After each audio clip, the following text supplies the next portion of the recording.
ఢిల్లీ పర్యటనలో ఉన్న ముఖ్యమంత్రి చంద్రబాబు నాయుడుతో ఫిక్కీ ప్రతినిధులు భేటీ అయ్యారు.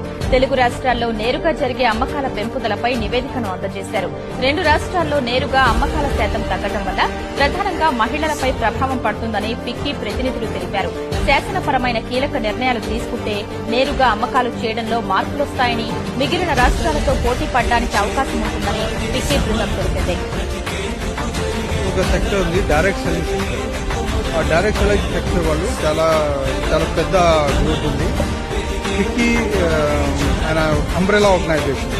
So we wanted to tell the Honorable CM, very kind of him, he's given time to us to explain what is the potential of women empowerment, growth of industry, and